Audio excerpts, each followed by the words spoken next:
Hoy exploraremos el segundo nivel del iceberg de misterios oscuros sin resolver. Abordaremos una variedad de temas, como fenómenos inexplicables, teorías de conspiración, pseudociencia, críptidos, personas y seres misteriosos, desapariciones inexplicables, leyendas de Internet y memes que han marcado la cultura digital. Si son nuevos en el canal, pueden encontrar el primer nivel en la descripción. Este iceberg está dividido en 19 niveles. Este es el segundo nivel del iceberg. Disfruten del video.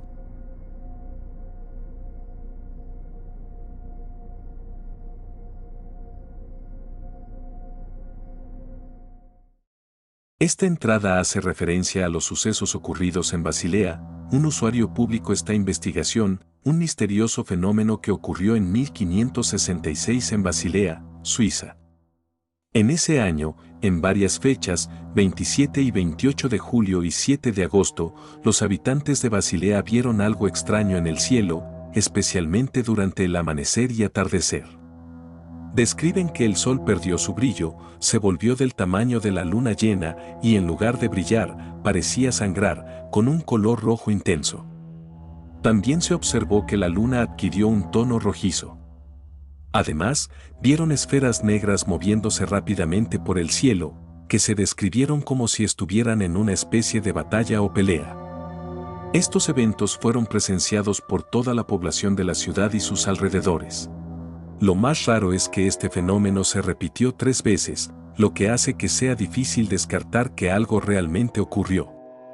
El autor del texto menciona que, aunque el relato parece extraño, varias personas lo vieron y lo reportaron en un periodo de tiempo corto, en el siglo XVI, lo que sugiere que algo fue real, aunque aún no se sabe qué. Luego, el autor y su amigo proponen sus propias teorías más inusuales: daño ocular, flotadores, partículas dentro del ojo, erupción volcánica, drogas o alucinógenos. La explicación sigue siendo un misterio, y el autor está abierto a otras teorías para intentar resolverlo. Corinne vivía con sus padres y 2 hermanas en una casa pequeña en La Puente, California, a principios de los 2000. Compartía una habitación con sus hermanas y en ella había un armario con puertas plegables que normalmente se mantenían cerradas, pero una noche estaban entreabiertas. Esa noche, Corinne despertó en medio de la oscuridad y vio algo aterrador. Frente a ella, a través de las puertas del armario, apareció una figura con un brillo naranja que tenía una sonrisa inquietante. Corinne lo describe como un hombre que se parecía al Joker de la serie original de Batman, con una luz que emanaba de su interior. Este ser asomó su cabeza por las puertas del armario y extendió su mano, pero Corinne estaba tan aterrada que no pudo emitir ni un sonido y se cubrió la cara con la almohada, sin moverse hasta la mañana siguiente. Al contarle a sus padres lo sucedido, ellos asumieron que había sido solo un sueño, pero Corinne asegura que no fue así. En la misma casa, había sido testigo de otros fenómenos extraños, como un par de zapatos que dieron un paso por sí mismos y una muñeca Barbie que se caía y luego se sentaba sola. Este evento marcó una experiencia aterradora para Corinne, y aunque su familia lo desestimó como un sueño, ella está convencida de que lo que vio fue real. El Beast of Greendrad, bestia de Greendrad, es un criptido relativamente nuevo que se originó en el área de Lancashire, Inglaterra, y también es conocido como la bestia de Lytham. Este extraño animal fue avistado por varios residentes a lo largo de casi un mes en mayo de 2005 y su presencia desapareció repentinamente. Un avistamiento adicional en 2007 sugirió una posible explicación para la identidad de la criatura, pero aún quedan preguntas sin resolver. Lytham, una pequeña localidad costera, es conocida por su campo de golf y por ser una zona bastante exclusiva y deseable para vivir. Greendrad es una carretera privada que bordea la ciudad, cruzando campos y bosques, y lleva al Greendrad Golf Club.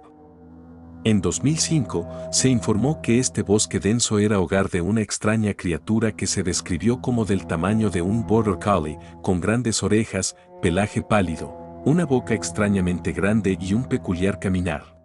Una de las primeras testigos fue Sandra Stork, quien caminaba por Greendrad con su perro cuando se encontró cara a cara con la criatura. Describió al ser como teniendo grandes orejas que se erguían, y recordó que la criatura se quedó observándola tranquilamente durante varios minutos antes de desaparecer en el arbusto. Al acercarse, su perro comenzó a comportarse de manera extraña, olfateando el área intensamente. La historia atrajo rápidamente la atención de los medios nacionales, y más testigos se presentaron para relatar sus encuentros con la bestia. Algunos describieron a la criatura como una mezcla entre un perro y una liebre, pero sin pertenecer a ninguna de estas especies. El ilustrador Sam Sheeran creó una representación de la criatura basada en las descripciones de los testigos, que fue ampliamente difundida. Sin embargo, los expertos de Chester Zoo no pudieron identificar a la criatura con ninguna especie conocida. El tema de Khoresaniti trata sobre teorías científicas marginales y olvidadas a lo largo de la historia, como la teoría de la Tierra plana y la Tierra hueca. Se centra en la cosmogonía celular de Cyrus Reed Teed, una propuesta del siglo XIX que imaginaba un universo invertido, donde la Tierra está en el exterior y todo lo demás en su interior. Aunque esta idea parecía completamente original en su momento, se revela que Teed y su asociado Ulysses Morrow realizaron un experimento para probar la concavidad de la Tierra, obteniendo resultados que validaban la teoría. El texto también menciona la reaparición moderna de teorías como la de la Tierra hueca en Internet, donde algunos sitios web, a menudo paródicos o pseudocientíficos, promueven esta idea utilizando fotos malinterpretadas y argumentos erróneos sobre la física. Sin embargo, el autor aclara que estas teorías no están respaldadas por la evidencia científica y que incluso si se manipula la geometría para sostener estos modelos alternativos, sería necesario reescribir todas las leyes de la física, algo que los defensores de estas ideas no han logrado hacer correctamente. El texto habla sobre el fenómeno de las aves luminiscentes, específicamente las hipas, Tyto alba, que en algunas ocasiones se reportaron como brillando en la oscuridad. Estos eventos, observados principalmente en el noreste de Inglaterra y otras zonas rurales, se conocían como luces de las lechuzas o pájaros lámpara. A lo largo de los años, muchos testigos afirmaron haber visto estas aves emitían una luz brillante mientras volaban, algo que fue interpretado de diferentes maneras, desde un fenómeno natural hasta una señal de seres extraterrestres. El caso de las lechuzas brillantes se hizo más conocido a principios del siglo XX, cuando el ornitólogo J. H. Garney, en 1908, apoyó la teoría de la existencia de aves luminosas basándose en testimonios de observadores en Norfolk. Sin embargo, los investigadores discutieron las posibles causas de este fenómeno, sugiriendo que podría ser debido a la presencia de hongos fosforescentes en las plumas de las aves o incluso una infección por hongos. Algunos, como el naturalista Sidney Lone, pensaban que el brillo podría estar relacionado con la bioluminiscencia de los hongos que crecen en troncos podridos. Otros, como Arthur Patterson, ridiculizaban esta idea. Los avistamientos de estas aves luminosas fueron comunes en el siglo XIX y principios del XX, pero con el tiempo, el fenómeno parece haberse vuelto más raro. A pesar de la aparición de cámaras modernas y observadores de aves más capacitados, no ha habido pruebas concluyentes de este fenómeno en tiempos recientes. Algunos sugieren que podría haber sido un malentendido de los testigos, quienes confundían el resplandor con reflejos de luz externa, mientras que otros consideran que podría haber sido un fenómeno genuino y ahora extremadamente raro, similar a las luces en los pantanos conocidas como Will-o'-the-Wisp. El texto trata sobre las afirmaciones de un criptozoólogo que sugiere que los Sasquatches, o Bigfoot, generalmente no gustan de los perros y, en algunos casos, los matan. Según reportes, se afirma que Bigfoot mató a perros y los desangró, dejando sus restos como una especie de advertencia. El documentalista Callie Lockman compartió fotografías y testimonios, incluidos los de Carolyn Allen, quien relató cómo sus perros fueron encontrados muertos en un recinto cerrado, sin que el cercado presentara daños, lo que la llevó a pensar que algo saltó sobre él. Los perros presentaban heridas punzantes en el cuello y una apariencia similar a la de un venado, lo que la hizo creer que les habían drenado la sangre. El filmmaker Thomas Markham, también involucrado en la criptozoología, comentó que las historias de Bigfoot matando perros no son nuevas. Según él, las razones por las cuales Bigfoot podría atacar perros son que los perros pueden delatar su ubicación al ladrar, por lo que algunos sasquatches matan a los perros y los dejan muertos. Sin embargo, Marcum indicó que nunca había escuchado sobre un testimonio en el que Bigfoot realmente bebiera la sangre de los animales. En cuanto al venado y el buitre muertos, Marcum mostró escepticismo, afirmando que es inusual que un Bigfoot mate animales como el venado y los deje sin consumirlos, ya que se sabe que ellos se alimentan de este tipo de presas. En resumen, el texto presenta un debate sobre los posibles ataques de Bigfoot a perros y otros animales, y aunque hay testimonios y pruebas fotográficas, algunos investigadores como Marcum siguen siendo escépticos sobre ciertas reclamaciones, como la idea de que Bigfoot beba sangre o deje presas valiosas sin consumir. El fenómeno de los hombre-bestia o man-beasts, como Bigfoot, sigue siendo un misterio.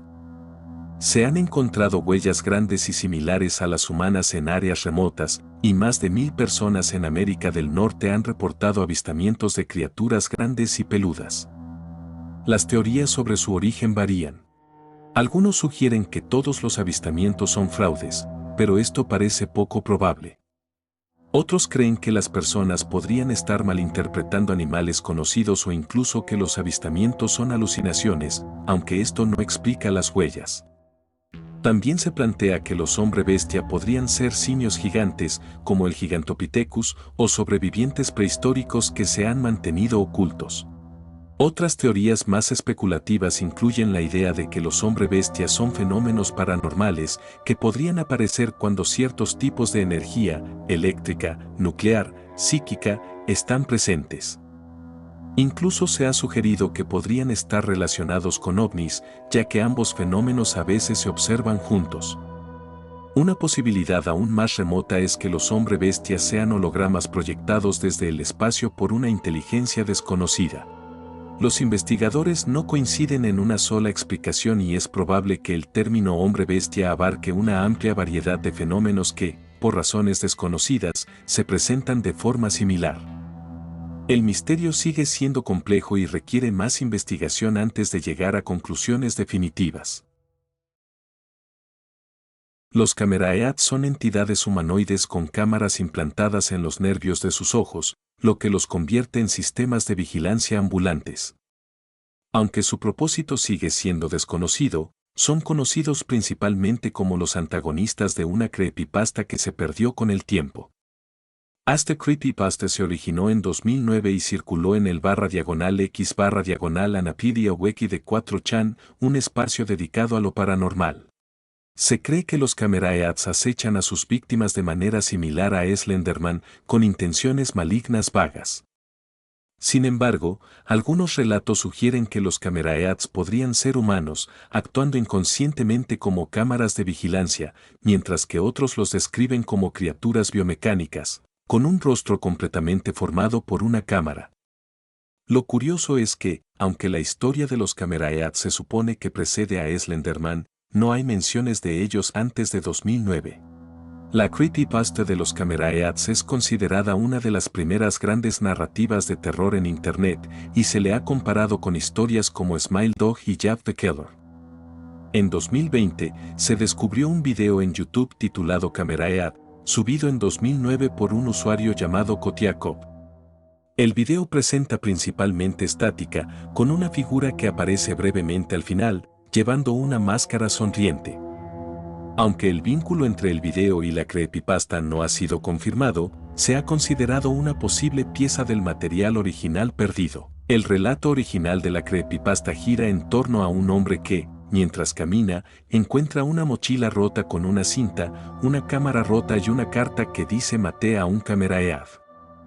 A medida que investiga más sobre estas criaturas, descubre que está siendo perseguido por los Cameraeats, lo que lo lleva a la locura. Se ha comparado la estructura narrativa de esta historia con la novela House of Leaves debido a su enfoque multimedia y a su narrativa compleja y fragmentada.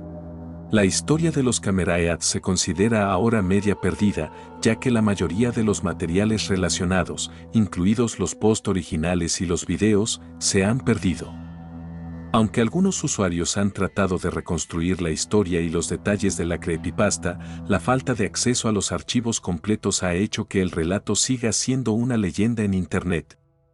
En 2020, se encontró una versión archivada de la /x/Enopedia, que contenía una transcripción de la publicación inicial, pero esta solo ofrecía una parte del contenido, dejando muchas preguntas sin respuesta.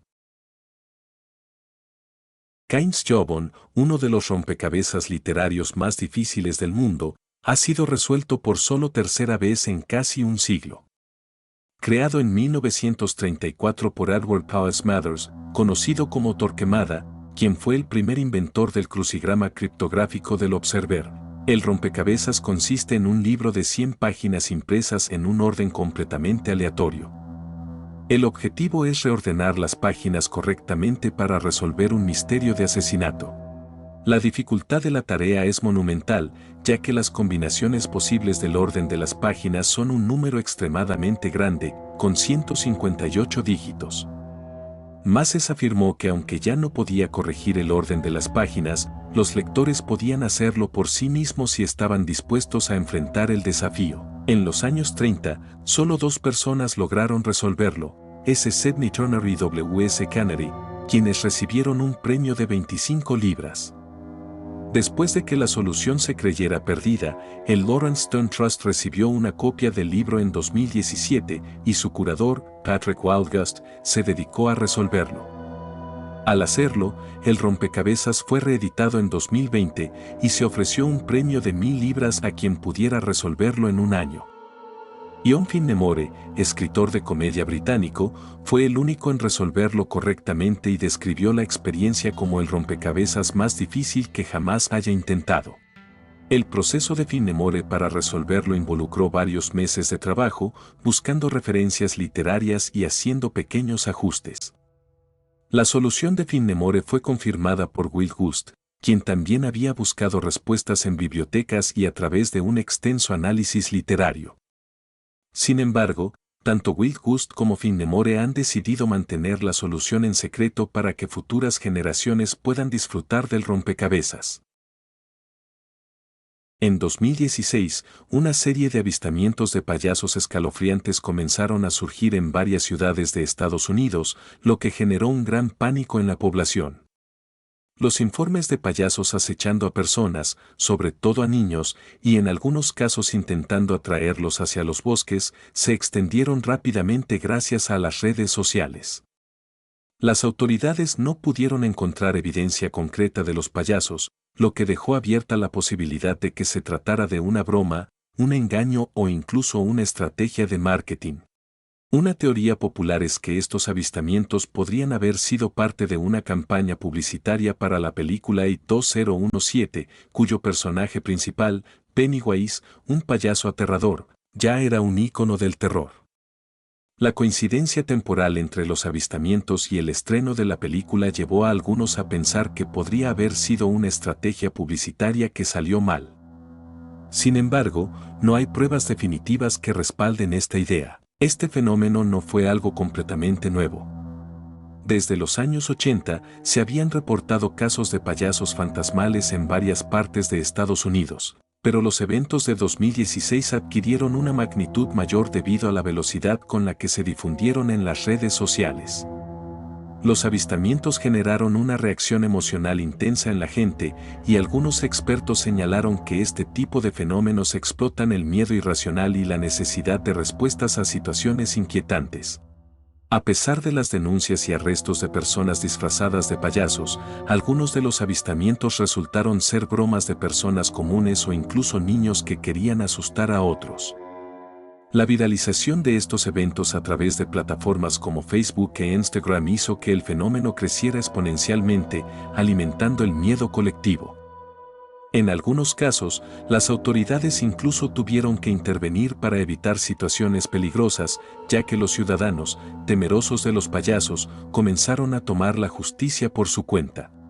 El pánico a los payasos de 2016 reflejó cómo un fenómeno viral alimentado por las redes sociales pudo transformar un miedo colectivo en una crisis, que en algunos momentos llegó a parecer más grande de lo que realmente era.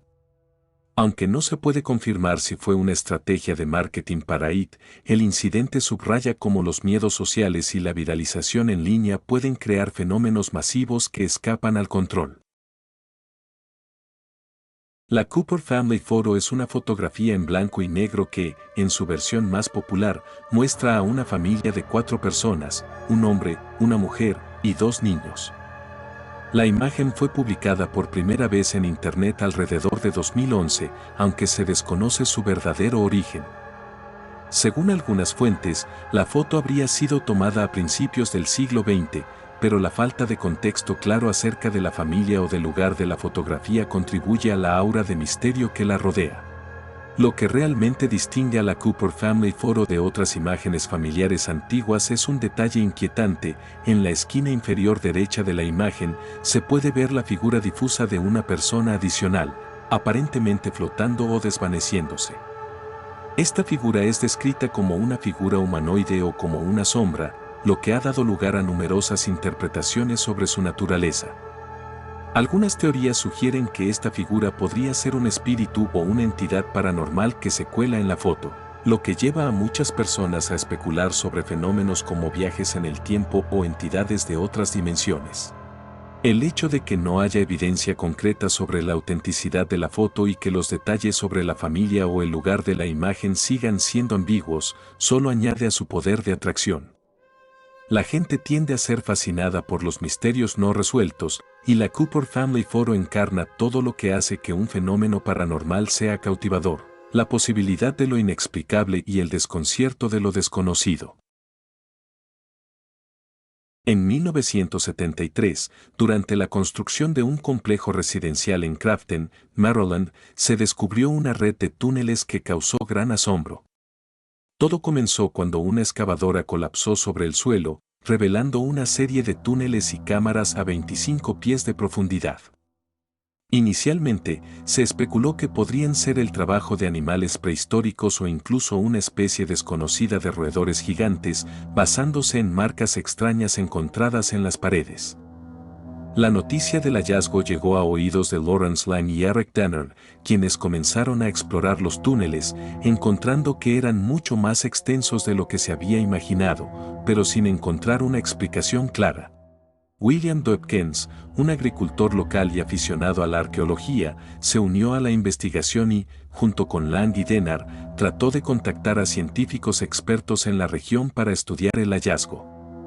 Sin embargo, se toparon con indiferencia y el proyecto de construcción continuó, lo que resultó en la destrucción de los túneles. A pesar de esto, Dawkins y su equipo documentaron cuidadosamente el sitio, tomaron fotos, muestras de suelo, mapas y realizaron moldes de las extrañas marcas encontradas. En 1979, Dawkins publicó un informe detallado en el que explicaba que los túneles probablemente fueron excavados por una colonia de castores nativos de la región, basándose en la forma y las marcas dejadas en las paredes. Destacó que no se encontraron restos de madera triturada, lo que sugería que los túneles eran mucho más antiguos de lo que se pensaba. Aunque Dawkins no era un científico profesional, su informe fue respaldado por expertos del Smithsonian, como el Dr. Richard Thornton, quien confirmó que las marcas en los túneles eran consistentes con las que dejan los castores al excavar. Según los estudios, los castores habrían habitado la región hace más de 200 años, pero su población fue cazada hasta la extinción a mediados del siglo XIX. A pesar de que el misterio fue resuelto, los túneles fueron destruidos por la construcción del complejo Crafton Commons, y lo que quedó de este enigma se perdió para siempre. Sin embargo, aún sigue la incertidumbre si en verdad esta explicación es la verdad de estos túneles. Frederick Bourdin, nacido el 13 de junio de 1974 en Nanterre, Francia, es conocido por su historia como uno de los más notorios impostores, apodado el Camaleón por su habilidad para asumir identidades falsas. Desde su niñez, marcada por una crianza disfuncional y abuso, Bourdin comenzó a inventar identidades y a engañar a las personas. A lo largo de los años, se hizo pasar por cientos de personas, entre ellas, adolescentes desaparecidos. Su historia más conocida es la de 1997, cuando asumió la identidad de Nicholas Barkley, un joven de Texas que había desaparecido 3 años antes. A pesar de las evidentes diferencias físicas, como el color de ojos y su acento francés, Bourdin convenció a la familia Barkley de que era su hijo perdido. Vivió con ellos durante varios meses, hasta que la sospecha de un investigador privado llevó a la policía a descubrir la verdad. Bourdin fue arrestado, pero su historia no terminó ahí. Continuó su actividad en otros países, asumiendo nuevas identidades, incluyendo la de Leo Valey y Rubén Sánchez Espinosa, siempre con el mismo patrón de engañar a quienes lo rodeaban. A pesar de ser un criminal, Bourdin siempre justificó sus actos por la falta de amor y atención que recibió de niño, buscando en suplantaciones el afecto que nunca tuvo. En su vida adulta, después de cumplir condena, se casó y formó una familia. Este relato describe una investigación en busca de una criatura mítica similar al Bigfoot, Pie Grande, en el suroeste de Pennsylvania, en 1973.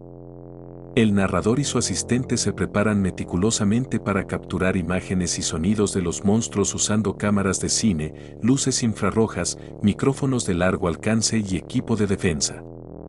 Están buscando un ser extraño de tipo Bigfoot que ha sido reportado por varios residentes de la zona.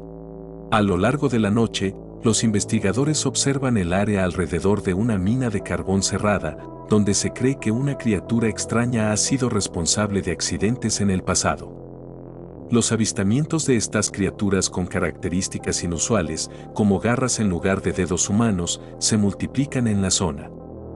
En un caso, se observan huellas con 3 dedos, lo que desafía las leyes básicas de la biología. Además, se reportan encuentros con criaturas que desaparecen instantáneamente después de ser golpeadas por vehículos, un comportamiento que los animales normales no tienen. Uno de los testimonios más impresionantes es el de una joven que ve a una criatura de 8 pies de altura, con pelo blanco, que sostiene una esfera luminosa en su mano. Después de contarle a su padre, este cambia su comportamiento y se vuelve muy introvertido, rechazando cualquier investigación en su propiedad. Con el tiempo, el hombre se obsesiona con libros apocalípticos y se convence de que el fin del mundo está cerca. El narrador reflexiona sobre la naturaleza de los monstruos peludos y llega a la conclusión de que la actividad de estos seres podría ser una fase de un bestiario absurdo, que abarca criaturas y fenómenos inusuales que no pueden ser explicados de manera lógica. A medida que la historia avanza, se menciona que más personas siguen reportando encuentros con criaturas extrañas, como una criatura verde luminosa en Washington y canguros fantasmas en el medio oeste de Estados Unidos, lo que hace que los investigadores reconsideren la naturaleza de estos avistamientos. El texto plantea que los avistamientos no pueden ser explicados simplemente por animales desconocidos, ya que la morfología y el comportamiento de estas criaturas parecen imposibles en términos biológicos. El autor sugiere que un enfoque alegórico o metafórico podría ser necesario para entender estos fenómenos, ya que su naturaleza cambia constantemente. En el caso específico de Bigfoot, el autor señala que, aunque muchos investigadores se centran en la idea de un gorila perdido, lo que realmente podría estar sucediendo es algo mucho más complejo y metafísico, relacionado con fenómenos culturales, mitológicos y posiblemente cósmicos. La figura de Bigfoot se ha arraigado en la imaginación popular, quizás porque representa una especie de hermano salvaje cercano a la humanidad, una criatura que desafía la comprensión de las leyes de la naturaleza.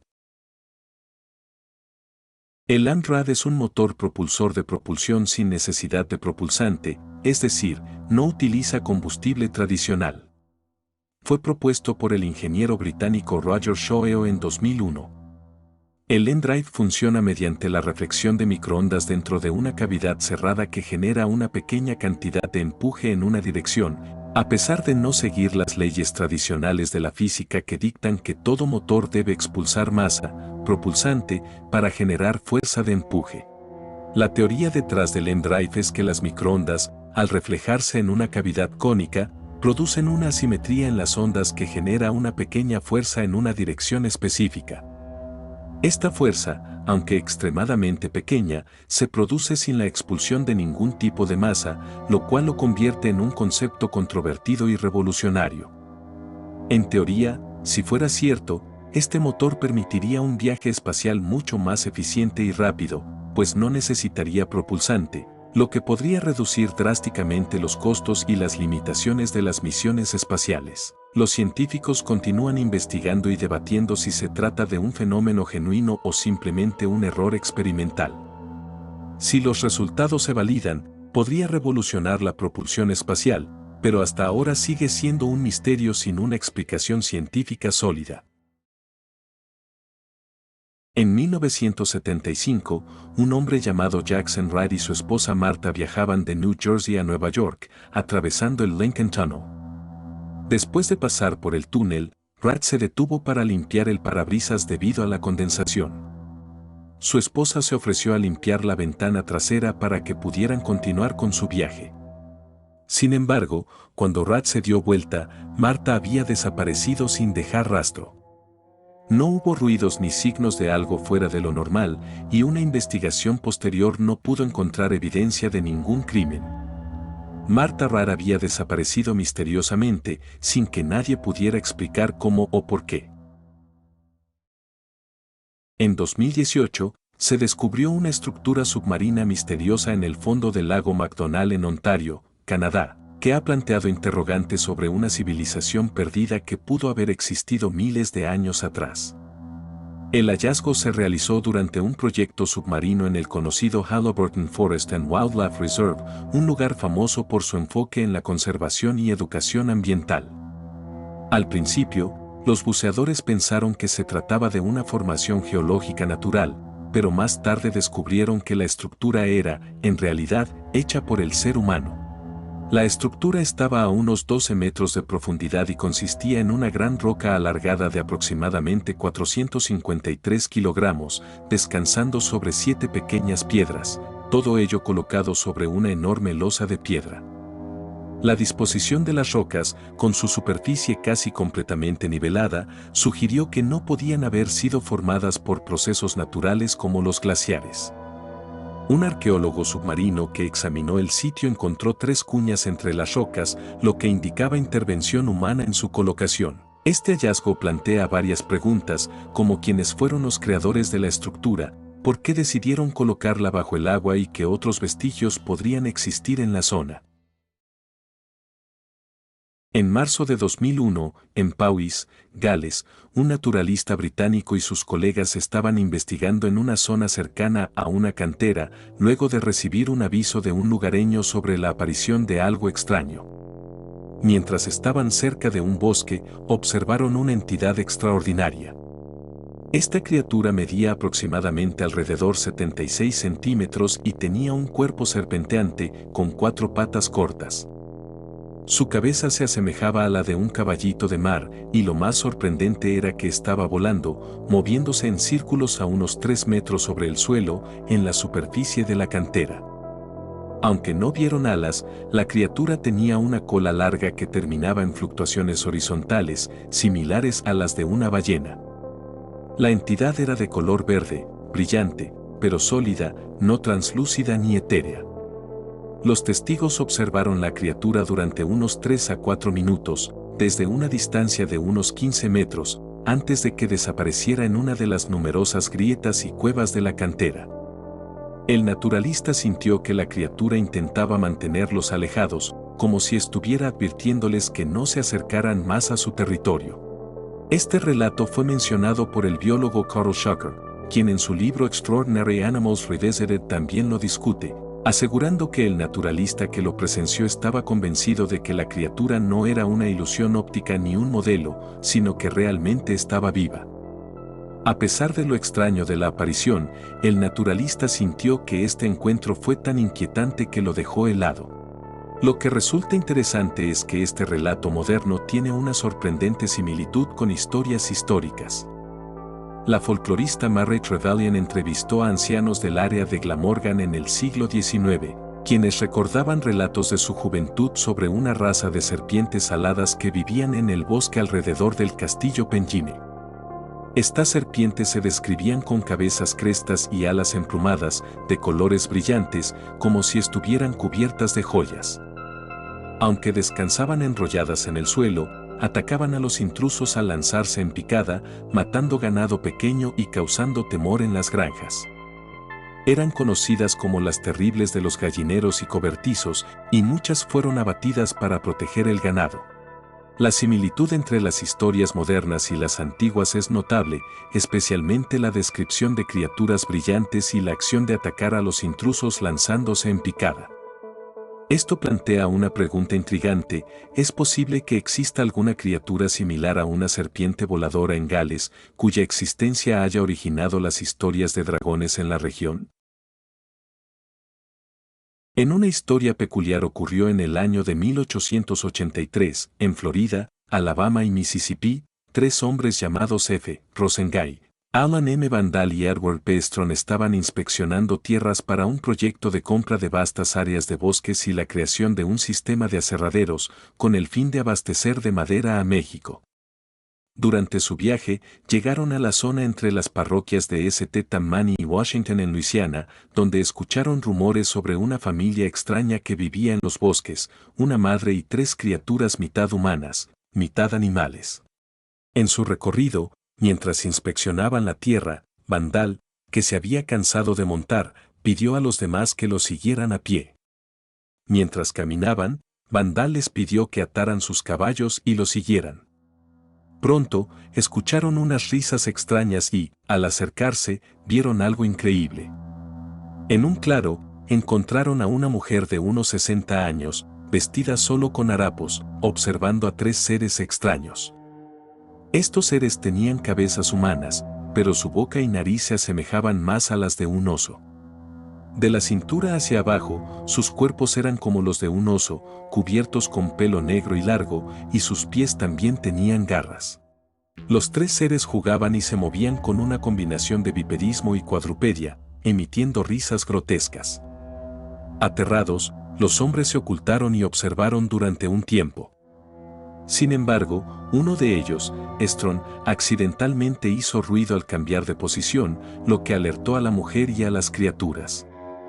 La mujer gritó, y la familia extraña huyó rápidamente, corriendo por el bosque con gran agilidad. Al día siguiente, los hombres intentaron encontrar a la familia nuevamente, pero no pudieron localizar ninguna pista. Vandal, al contar su experiencia, afirmó que nunca había visto algo tan extraordinario y que este encuentro con la familia humana oso había sido lo más sorprendente de su vida. Este relato fue publicado en el New Orleans Chronicle y dejó muchas preguntas sin respuesta sobre la naturaleza de estos seres y cómo se relacionan con las leyendas locales. ¿Realmente existió esta familia mitad humana, mitad animal? ¿O fue solo una fantasía o un malentendido? La historia sigue siendo un enigma en la región. El tema de las misteriosas muertes ritualísticas de caballos en Francia ha sido, de hecho, un tema polémico y escalofriante que ha captado la atención en los últimos años. A veces se usa la expresión rabbit hole para referirse a algo complejo y desconcertante, como una serie de eventos inexplicables que parecen conectados por un patrón, pero que no tienen una explicación clara. En el caso de los caballos, las historias de muertes inexplicables o rituales han surgido principalmente en medios de comunicación y en foros, donde se ha especulado sobre un posible patrón detrás de los casos. Aunque se han hecho investigaciones, la policía no ha encontrado ninguna evidencia clara que conecte estas muertes con un culto o grupo específico. Las autoridades han declarado que, en muchos casos, las muertes parecen ser más bien crímenes aislados o el resultado de personas que actúan de manera descontrolada. Además, los expertos en criminología han señalado que algunas de las muertes podrían ser producto de personas con problemas mentales o incluso de actos vandálicos sin un propósito ritualista. Lo que sigue siendo claro es que las muertes de estos caballos son inquietantes y han generado una gran preocupación, pero las investigaciones continúan y, por ahora, no hay una explicación definitiva. Este fragmento describe una historia inquietante que un padre cuenta sobre su hijo pequeño, quien, mientras aprendía a hablar, comenzó a mencionar a una entidad llamada Mamá Morada. Al principio, los padres pensaron que era una amiga imaginaria, pero los detalles que el niño compartió son bastante perturbadores. Mamá Morada es una figura que está completamente cubierta de color morado, con largo cabello y ojos totalmente blancos. En algún momento, el niño dijo que Mamá Morada tenía sangre por todo el cuerpo y que necesitaba una curita. A lo largo del tiempo, el niño describió cosas cada vez más extrañas, como que Mamá Morada podía quitarse la cabeza o que no le gustaba el papá. Además, el niño solía señalar una esquina de la habitación, detrás de una puerta de armario abierta, como el lugar donde siempre estaba Mamá Morada. Lo más aterrador es que el niño decía que Mamá Morada lo recogía por la noche, apagaba las luces y lo dejaba fuera de su cuna, a pesar de que él apenas podía caminar. También despertaba llorando cada noche, y en una ocasión, el niño dijo que Mamá Morada no lo dejaba dormir. Este tipo de historias de niños con amigos imaginarios que parecen tener características siniestras no son del todo raras, aunque la descripción de esta figura es definitivamente perturbadora. El padre también menciona que no es algo que se podría considerar una creepypasta, pero aún así, es algo realmente escalofriante. El Integratrón es una estructura de 12 metros de altura y 17 metros de diámetro en forma de cúpula, diseñada por el ufólogo y contactado George Van Tassel. Van Tassel afirmaba que esta estructura tenía la capacidad de rejuvenecer, manipular la gravedad y permitir los viajes en el tiempo. El edificio fue construido en Landers, California, cerca de Joshua Tree, siguiendo instrucciones que Van Tassel aseguró haber recibido directamente de visitantes del planeta Venus. La máquina del Integratron comenzó a funcionar en 1957 y la estructura se completó en 1959. Fue financiada principalmente por donaciones, incluidas las de Howard Hughes, un famoso empresario. La estrella es un caso intrigante debido a su repentina y significativa disminución de brillo en 2019, un evento que no tiene una explicación clara hasta el momento. Este tipo de observaciones contribuye al estudio de fenómenos poco comunes en las estrellas y abre la puerta a nuevas investigaciones sobre la variabilidad estelar y los procesos que podrían desencadenar cambios tan drásticos en el brillo de una estrella. El poeta de la corte javanesa Raden Navai Rangawar Sita dedicó décadas a investigar y escribir una vasta historia de Java titulada El Libro de los Reyes, Babad Gung o Babad Raja, cuya primera edición se publicó en 1869. Cabe mencionar que este libro es extremadamente extenso, con miles de páginas, y se dice que Rangawar Sita escribió 3 páginas al día durante 30 años. En el principio de su obra, en una sección titulada El Libro de los Reyes Antiguos, se hace referencia a una erupción volcánica con el siguiente fragmento. El mundo entero fue fuertemente sacudido, y hubo un estruendo violento, acompañado de lluvias intensas y tormentas, pero no solo no apagaron la erupción del fuego del monte Capi, sino que lo aumentaron. El ruido era aterrador. Al final el monte Capi con un rugido tremendo se rompió en pedazos y se hundió en las profundidades de la tierra. El agua del mar subió e inundó la tierra, el país al este del monte Batuguara, hasta el monte Rajabasa, fue inundado por el mar, los habitantes de la parte norte del país hunda hasta el monte Rajabasa, fueron ahogados y arrastrados con todas sus propiedades. Una segunda edición del libro fue publicada en 1885, donde se ofrece una descripción mucho más detallada de la erupción, incluyendo también el año del evento. El fragmento pertinente es el siguiente. En el año Saca 338, 416 después de Cristo, se escuchó un estruendoso ruido desde el monte Batuguara, al que le siguió un ruido similar del monte Capi, que se encuentra al oeste del actual Bantam. Un gran fuego deslumbrante que alcanzó el cielo salió de dicho monte. El mundo entero fue fuertemente sacudido y hubo un estruendo violento acompañado de lluvias intensas y tormentas. La falta de registros sólidos y la evidencia geológica que apunta a 535 después de Cristo como el año de una gran erupción volcánica en la región hace que se cuestione la precisión de la fecha de 416 después de Cristo en los textos. Sin embargo, el hecho de que este relato se haya transmitido durante siglos en la tradición javanesa subraya la importancia cultural del evento, incluso si los detalles exactos siguen siendo misteriosos. En el barrio de Greenwich Village en Nueva York, se encuentra una casa de 3 pisos en el número 12 de Gay Street, construida en 1827. Es uno de los lugares más visitados en las listas de sitios embrujados de la ciudad, con una historia llena de rumores sobre fenómenos paranormales. A lo largo de los años, se ha dicho que al menos un antiguo residente nunca se fue. En 1966, el investigador de lo paranormal Hans Hauser documentó por primera vez los extraños sucesos que ocurrían allí en su libro Yankee Ghosts, convirtiendo la casa en un tema de interés popular. La historia comenzó en 1963, cuando Holzer conoció a los ocupantes de la casa, Frank Paris y Ted Lewis, quienes habían comprado la propiedad en 1956.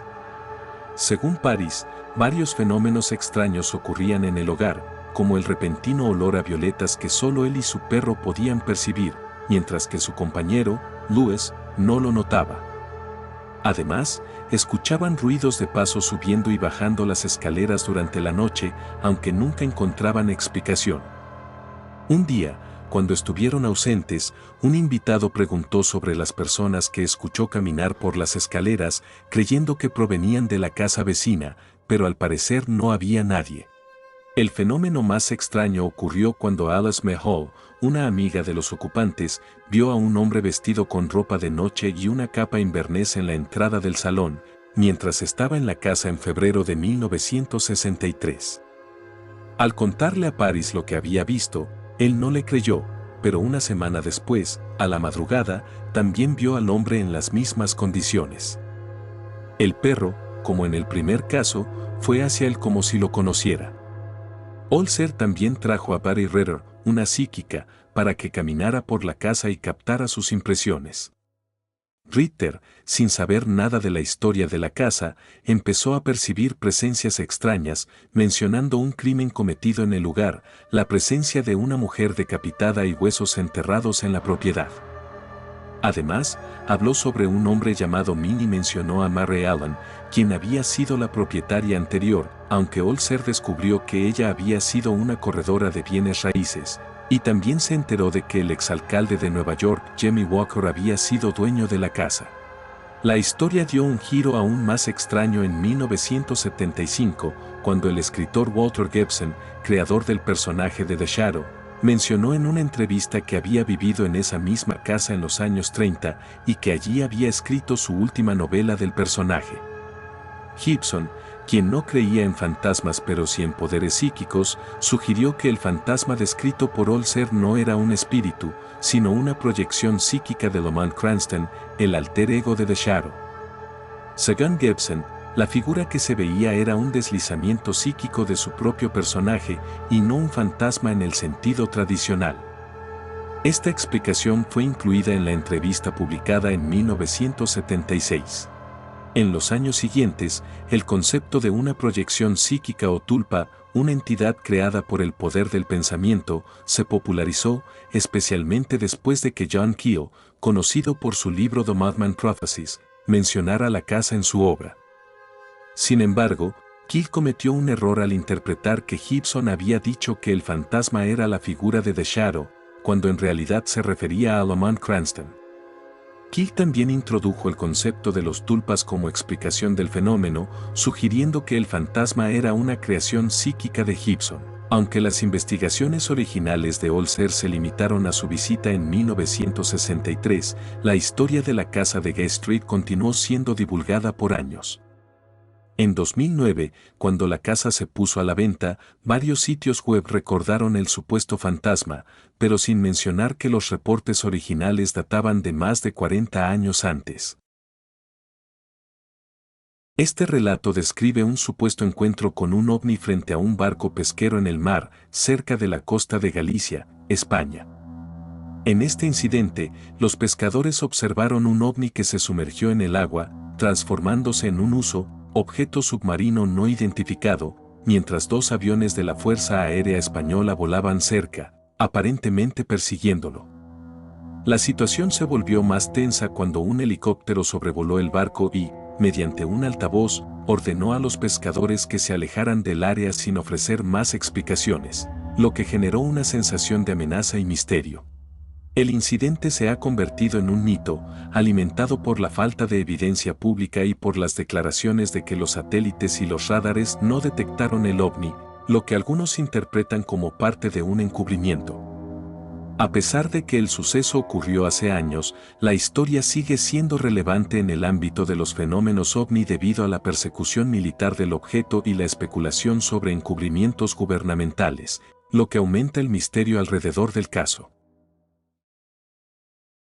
El fenómeno conocido como las huellas del diablo, Devil's Footprints, en 1855, que se había interpretado como huellas demoníacas en la nieve, en realidad podría haber tenido una explicación mucho más terrenal.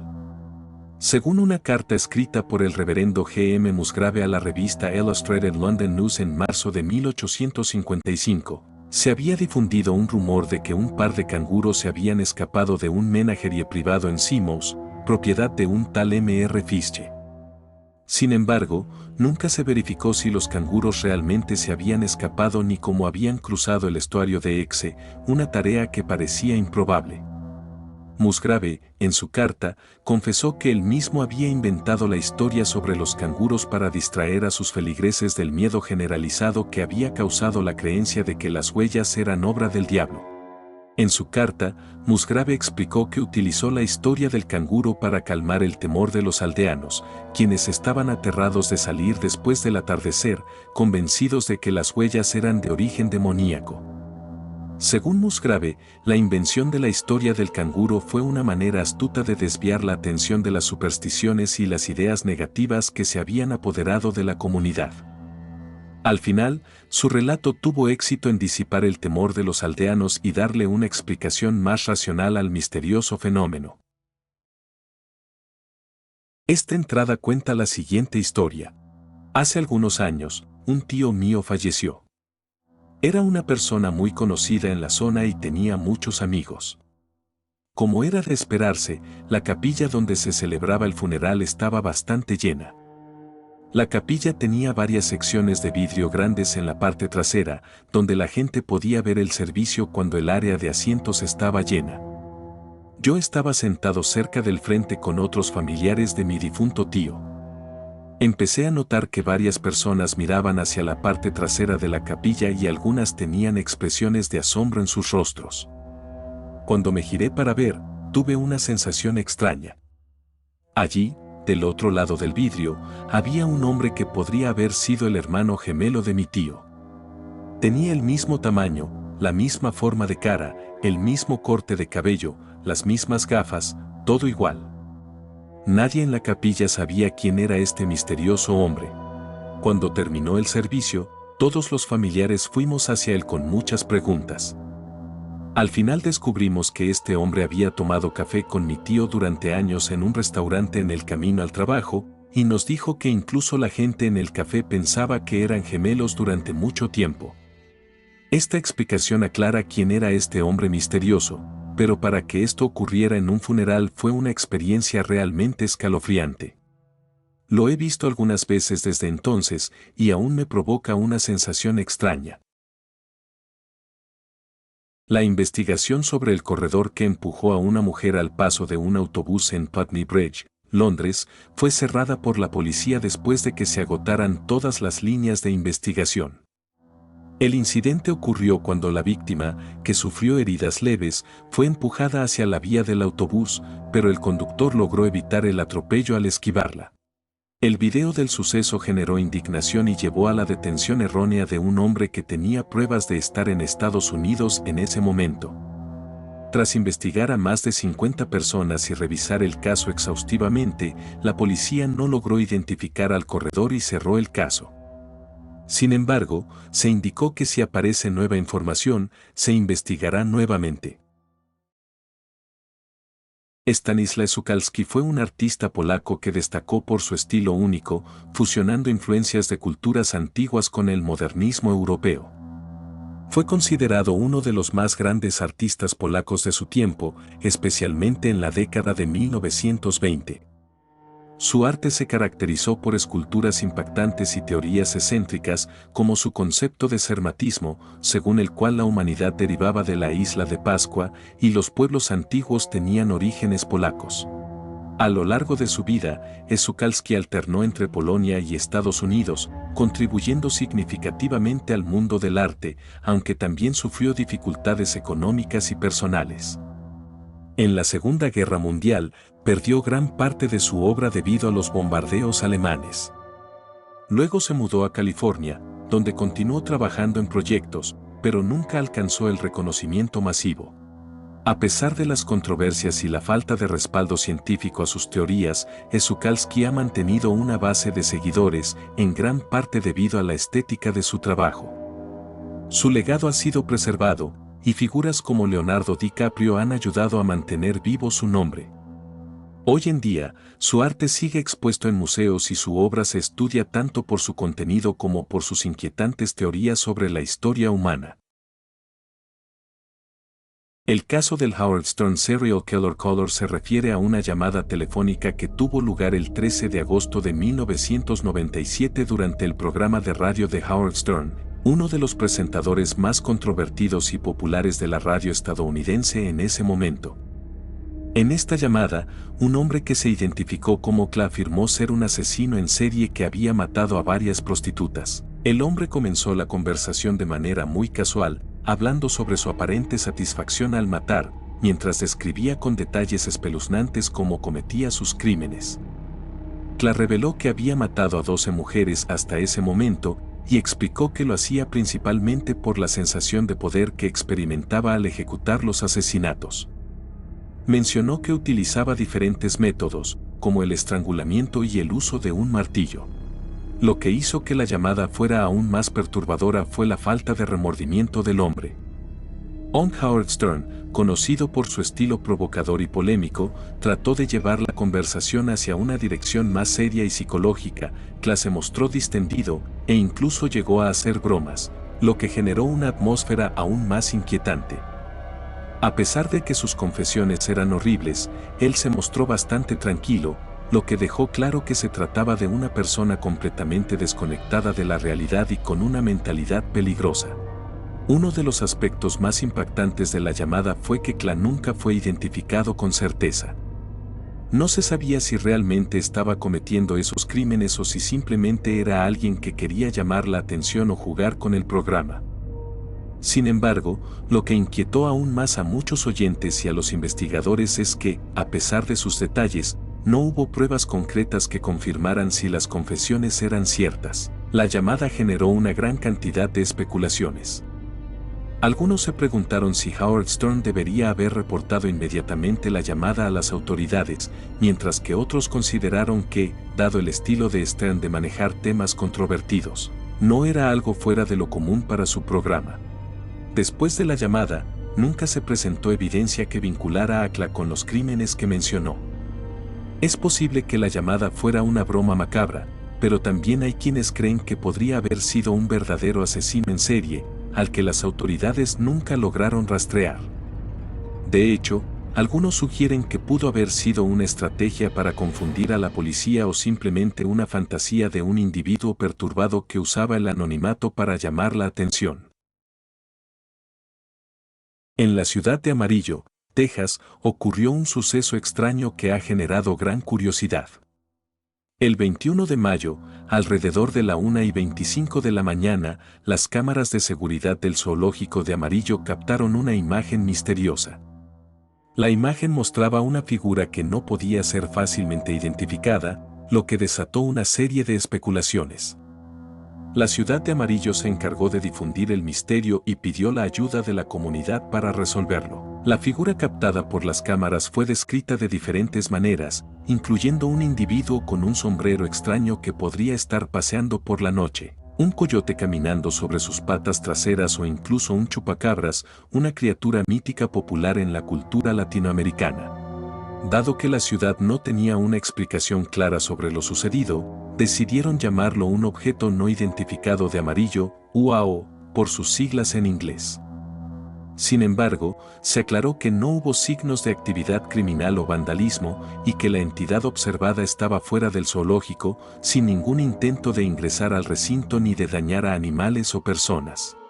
Michael Kazuba, director de Parques y Recreación de la ciudad, expresó que todo esto era parte de una diversión para la comunidad, invitando a los habitantes de Amarillo a especular y ayudar a resolver el misterio del Luau. La imagen sigue siendo un enigma, y aunque aún no hay una explicación definitiva, el evento ha generado un gran interés y algunas teorías entre los locales, quienes están ansiosos por descubrir qué exactamente fue lo que se captó esa noche en las cámaras del zoológico.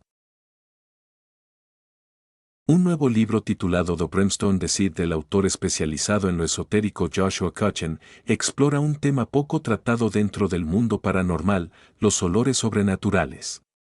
Aunque lo paranormal suele asociarse con fenómenos visuales y auditivos, Cutchin sugiere que la clave para entender estos eventos puede haber estado justo frente a nosotros, bajo la forma de olores. El autor se adentró en la investigación de más de 300 casos documentados en los que los testigos reportaron olores específicos durante encuentros paranormales.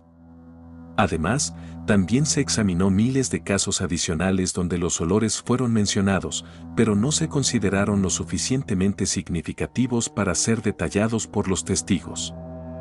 La investigación de Cutchin abarca una amplia gama de fenómenos paranormales, como avistamientos de ovnis, abducciones, encuentros con fantasmas, supuestas posesiones e incluso el misterio de Bigfoot.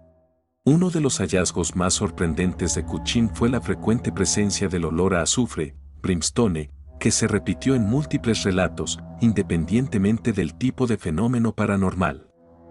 También se detectaron otros olores recurrentes, como el ozono, el amoníaco o el de materiales quemados, lo que llevó a Cutchin a explorar cómo ciertos olores pueden generar reacciones físicas medibles en el cuerpo humano. Cutchin compartió un caso particularmente interesante de 1908 en Alma, Colorado, en el que los residentes del pueblo informaron haber visto un espíritu en las calles.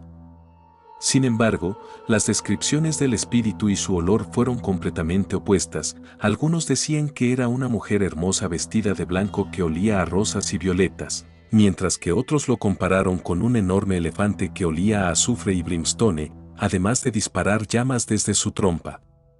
Este contraste en las descripciones plantea preguntas sobre cómo las percepciones de los testigos pueden influir en los detalles de lo que experimentan, y cómo el sentido del olfato juega un papel crucial en esa interpretación. Este relato, conocido como el Guerille, tiene lugar en una fiesta de Halloween a principios de los 2000, organizada por la tía de la narradora. La familia se reunía para disfrutar de una velada llena de risas, disfraces y dulces, y la atmósfera se volvía aún más mágica gracias a las decoraciones del vecindario, como un cementerio con máquinas de niebla y un vecino que se disfrazaba de Michael Myers para asustar a los transeúntes. A medida que la noche avanzaba y la festividad llegaba a su fin, alrededor de las 10 de la noche, cuando la mayoría de los niños se habían ido y la casa ya estaba en calma, ocurrió algo completamente inesperado. Mientras la familia charlaba en la cocina, escucharon la puerta principal crujir. Al principio pensaron que se trataba de un ruido sin importancia, pero al voltear, vieron algo que los dejó completamente paralizados. Un gorila de 1.90 metros estaba de pie en el pasillo de la casa, mirándolos en silencio. Nadie en la familia lo reconocía, no había coches estacionados en la calle, y lo más desconcertante era que el gorila no decía ni hacía nada. La tía, un tanto desconcertada, se acercó al hombre disfrazado de gorila y le ofreció un tazón de sopa o algunos dulces, pero el gorila no respondió. Al ver que no se movía ni reaccionaba, el tío de la narradora se levantó y le preguntó directamente quién era. El gorila, sin mediar palabra, caminó lentamente por la casa, miró a todos los presentes y salió por la puerta principal. La familia quedó aterrada y, cuando intentaron buscar al extraño fuera de la casa, ya no había rastro de él. No se encontraba en la calle, y no se entendía cómo había llegado allí ni de dónde venía. Este extraño suceso dejó una profunda huella en la familia. La tía de la narradora, tan afectada por el incidente, dejó de organizar sus fiestas de Halloween después de esa noche, y la historia del gorila que apareció en su hogar pasó a ser uno de esos relatos familiares que nunca se olvidan. Aunque no fue un evento paranormal, la sensación de desconcierto, el silencio del hombre disfrazado y el hecho de que nadie pudiera explicar cómo llegó ni por qué apareció en su casa dejó una sensación de terror y misterio que aún persiste en sus recuerdos. En 1925, los residentes de Berkshire y Richford, en Vermont, fueron testigos de una serie de encuentros aterradores con una criatura voladora desconocida, conocida como The Awful, el horrible. Estas dos localidades, situadas entre el lago Champlain y el lago Memphremagog, cerca de la frontera con Quebec, Canadá, brindaban el entorno perfecto para fenómenos extraños. La criatura que se avistó era descrita como un ser similar a un grifo mítico, con un color grisáceo, alas de unos 6 metros de envergadura, una cola serpentina y garras lo suficientemente grandes para agarrar un antiguo cubo de leche. Con estas características, no es de extrañar que la gente de la región viviera aterrada por esta presencia en sus cielos. El primer avistamiento documentado fue de 2 trabajadores de un aserradero en Richford. Mientras cruzaban el puente principal del pueblo, vieron a una enorme bestia posada en el techo de un edificio.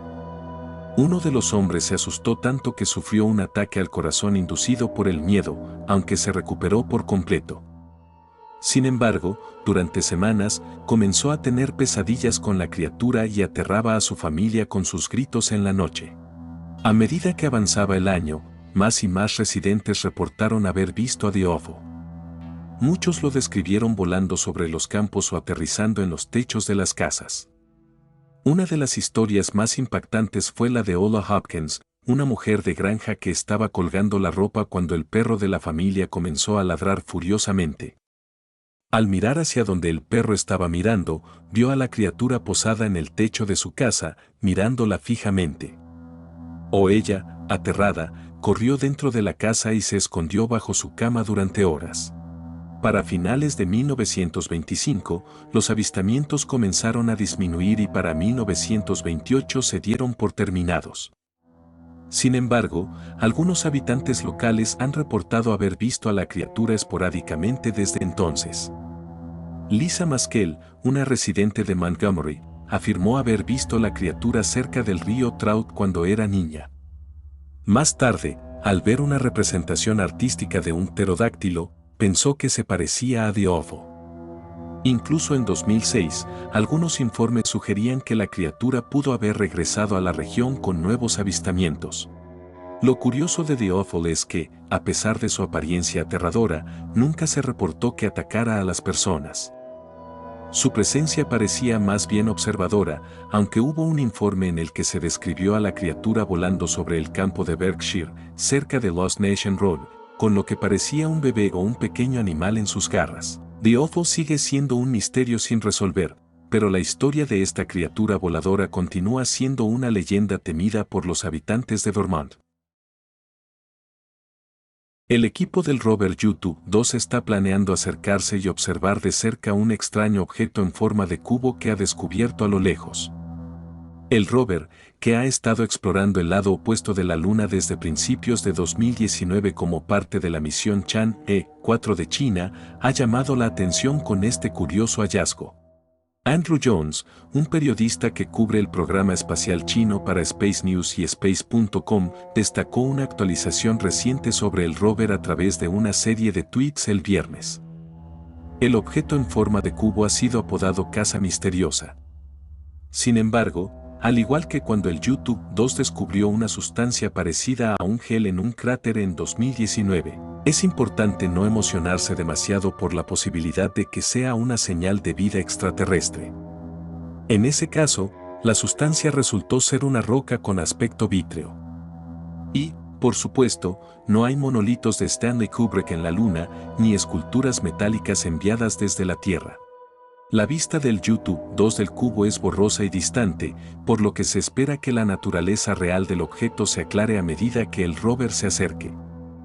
La explicación más probable es que se trate de una roca, ya que esta parte de la Luna está llena de cráteres de impacto, los cuales pueden estar repletos de fragmentos grandes y irregulares. La misión Chan-E-4 representa la primera exploración de la superficie del lado opuesto de la Luna, y el trabajo del rover ha permitido a los científicos aprender más sobre lo que ocurre en la geología debajo de la superficie lunar. Un grupo de personas conocidas como The Thunderbolts Project, quienes creen en la teoría del universo eléctrico, IU. Según esta teoría, la electricidad es la fuerza que rige el universo, no la gravedad, como propone la física tradicional. Los defensores del universo eléctrico sostienen que las corrientes eléctricas a lo largo de filamentos de plasma alimentan las galaxias, las estrellas y los planetas. Según esta visión, incluso los cráteres en los planetas se formarían a través de descargas eléctricas, no por impactos de asteroides. Además, rechazan conceptos como los agujeros negros, la materia oscura, la energía oscura y el Big Bang. El enfoque de la IU no se basa en matemáticas ni en las leyes físicas convencionales, lo que la hace atractiva para aquellos que sienten que la ciencia moderna está demasiado alejada de la comprensión común. A pesar de la falta de pruebas sólidas, la IU atrae a seguidores que buscan una visión alternativa y más accesible del cosmos. El artículo describe un extraño y desconcertante incidente ocurrido en un hospital de Sault Ste. Marie, Michigan, en 1936. Un hombre llamado Harvey Davenport fue testigo de la muerte de Jeffrey DeRosier, un paciente de 38 años. Antes de morir, DeRosier miró un espejo y, al darse cuenta de que estaba al borde de la muerte, le dijo a Davenport que no podría retirar el espejo de la mesa después de su fallecimiento. Luego de la muerte de DeRosier, el espejo, que aparentemente fue lanzado sin mucho cuidado sobre una mesa de acero, se quedó pegado a la mesa de manera inexplicable. Davenport, el personal del hospital y el Dr. F. J. Moloney intentaron durante más de 24 horas quitarlo, pero no pudieron. Finalmente, una enfermera llamada Adeline Knopf, usando un pico de hielo, logró despegar el espejo de la mesa. Sin embargo, los médicos y enfermeras, temerosos de violar la ética profesional, se negaron a discutir más sobre el caso o mostrar el espejo al público.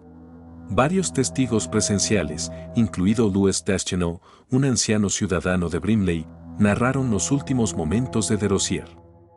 Aseguraron que DeRosier, antes de morir, había afirmado que su cara se veía espantosa y que estaba muriendo. Luego, cuando le pidió a Davenport que le devolviera el espejo, el moribundo le advirtió que no podría quitarlo de la mesa. Al intentar hacerlo, el espejo no se movió. Deschenaux y otros presentes no podían explicar el fenómeno, pero lo describieron como algo inexplicable. Varios científicos, incluyendo a profesor George W. Carter de la Universidad Wayne y profesor Peter Harbach de la Universidad de Detroit, ofrecieron posibles explicaciones. Algunos sugirieron que el espejo y la mesa tenían superficies tan lisas que las moléculas de ambos pudieron haberse atraído fuertemente.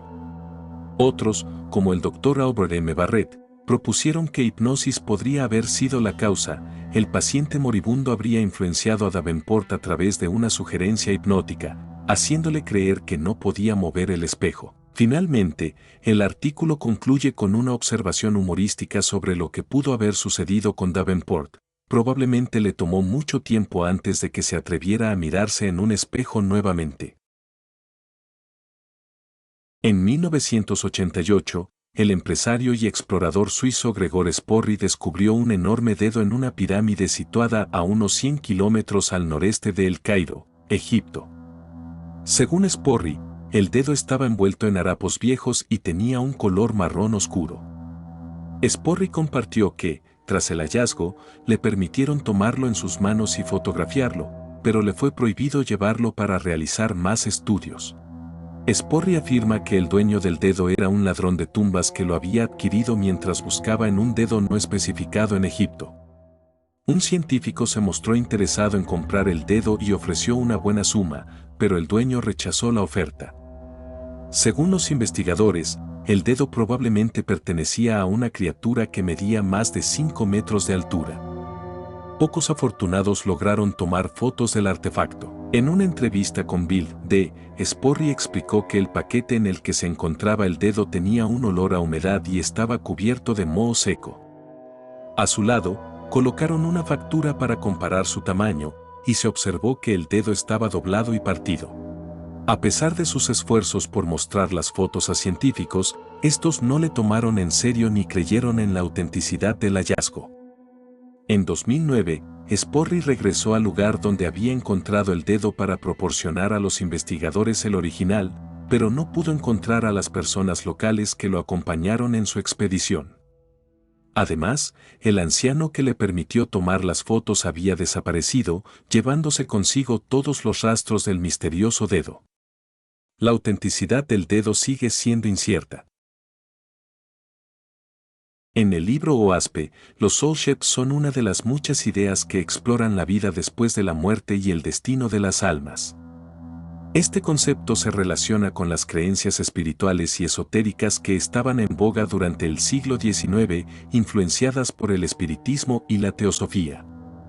OASPE presenta una cosmología compleja en la que la Tierra y otros mundos forman parte de un universo espiritual interconectado.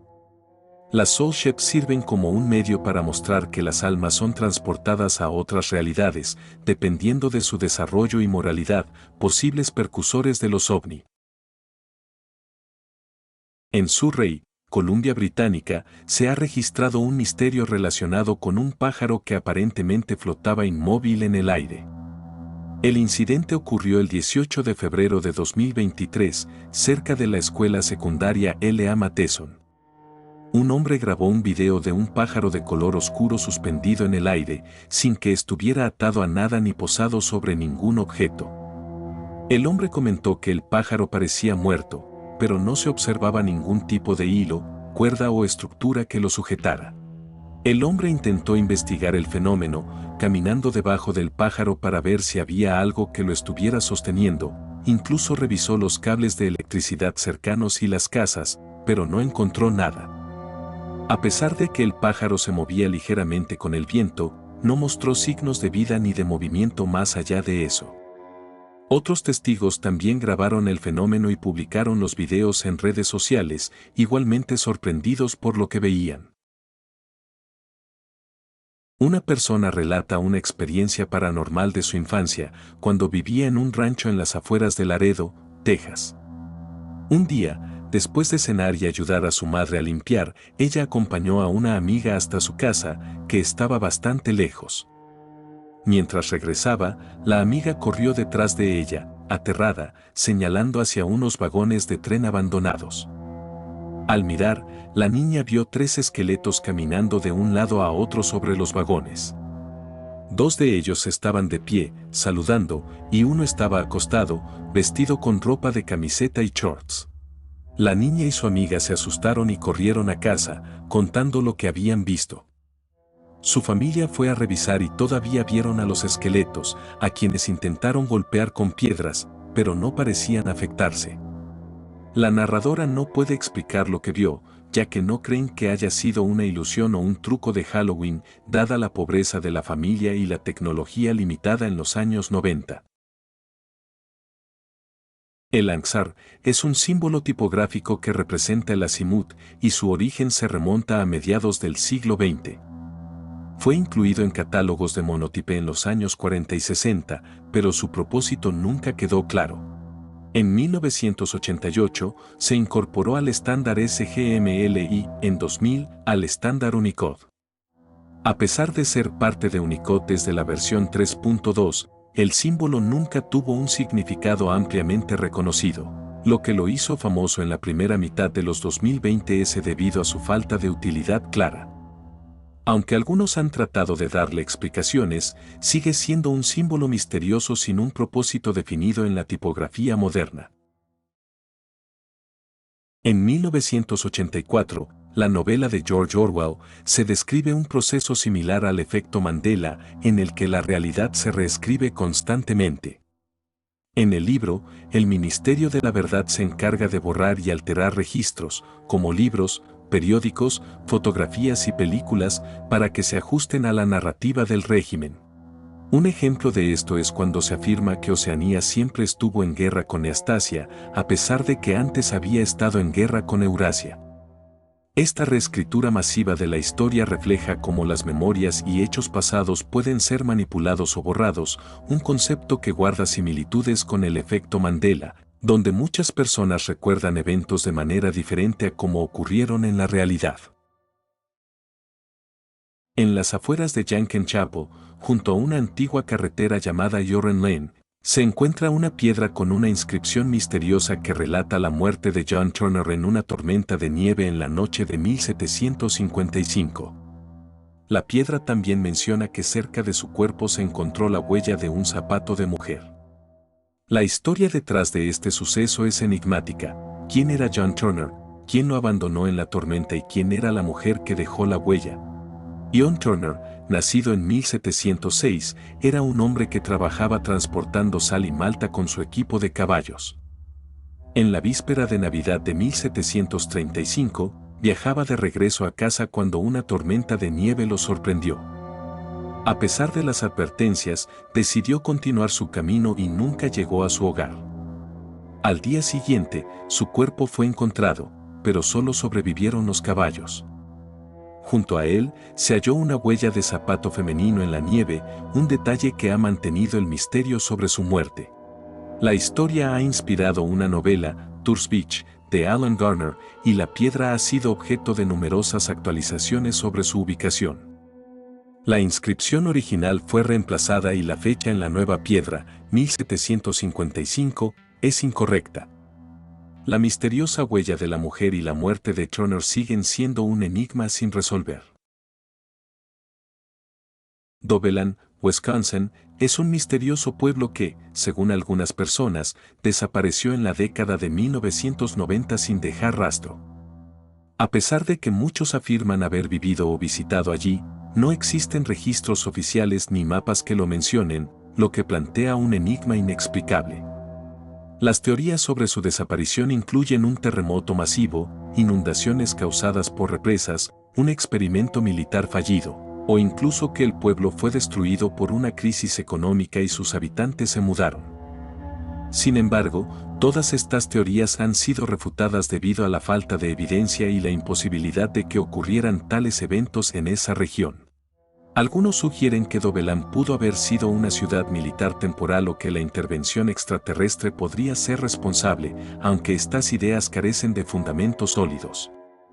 La desaparición de Dovellán sigue siendo un misterio, ya que no hay restos visibles, como en otros pueblos fantasmas de Estados Unidos, y no se ha encontrado ningún vestigio de su existencia. El caso de Dovellán desafía la lógica y continúa siendo una de las historias más extrañas de Wisconsin. El puente malévolo de Haverhill, Massachusetts, es famoso por ser un lugar donde se dice que perros se suicidan. Este puente, envuelto en leyendas y rumores, también tiene su propio relato espeluznante. Un testimonio de un hombre que vivió en Colorado Springs describe una experiencia extraña ocurrida cuando él y una amiga cruzaron un puente similar en una noche tranquila. Aunque no vieron nada, escucharon un sonido extraño que les heló la sangre, un ruido que se parecía al de un perro troteando sobre el puente. Al principio pensaron que podría ser algún animal, pero no vieron huellas ni señales que lo corroboraran.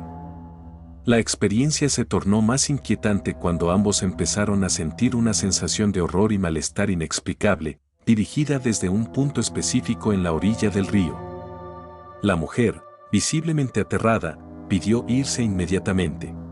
Al día siguiente, ambos coincidieron en que el origen de la sensación aterradora parecía provenir del mismo lugar en la orilla, aunque no encontraron nada que lo explicara.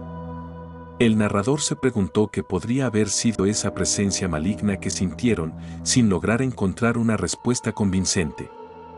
La historia deja abierta la incógnita sobre si realmente fue una manifestación paranormal o si la mente humana, en un lugar aislado y cargado de historia, pudo haber jugado una mala pasada.